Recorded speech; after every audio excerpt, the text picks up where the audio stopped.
Here we are then. We've got another electricity meter video coming up right about now. And we've got another Sangamo Weston there up on the wall. The one we're going to be looking at today is Sangamo Weston S200.7. Let's zoom in on it then and have a look at the characteristics for this one.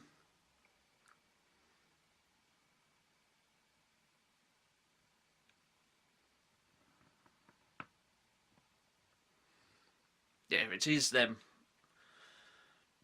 Single phase 2 wire, 240 volts, 50 Hz alternation frequency. The loading capacity for this one is 40 amps max. The load wheel characteristic is 250 revs per kilowatt hour. This meter was first calibrated and put into service in 1960 and was recalibrated 26 years later in 1986 as shown by the 86 SO logo certification badge right there.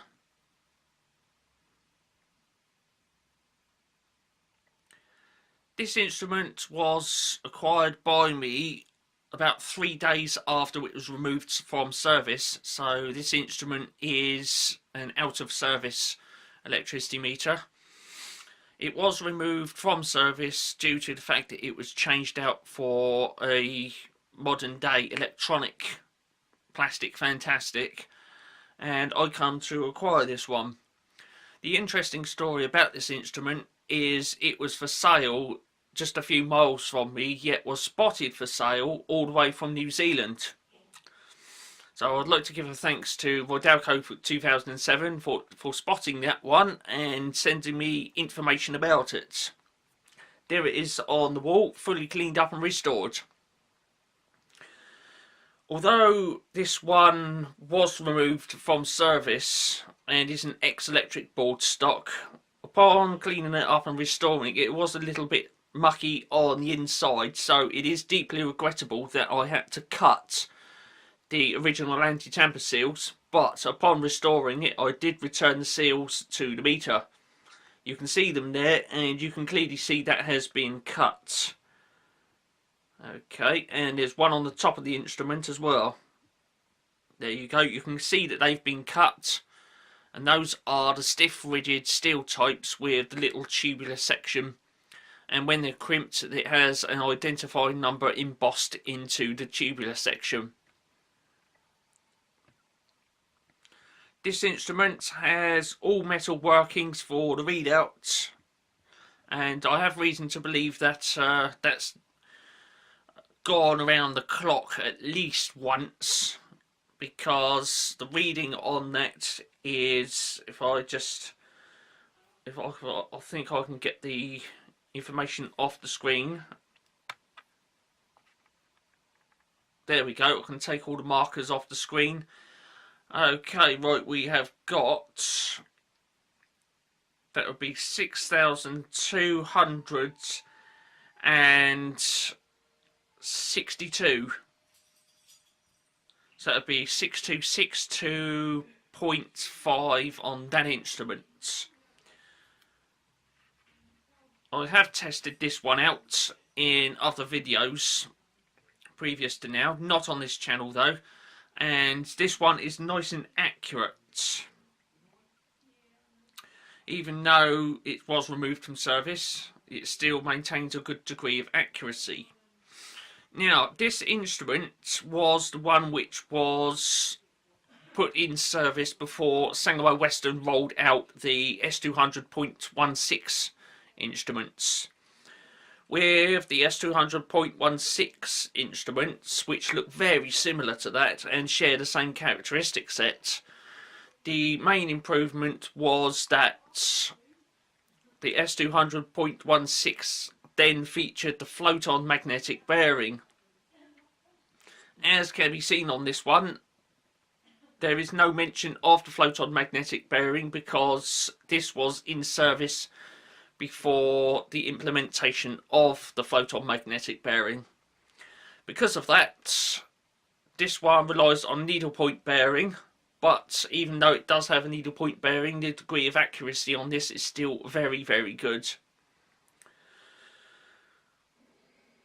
Although when I acquired this it was straight out of service and did have the original anti-tamper seals on it, there is supposed to be a number on the front of that, a serial number, and although I have removed it, I have kept it with the meter and I have reattached it to the rear of the specification plate. It should be in place where it just says the blank number box.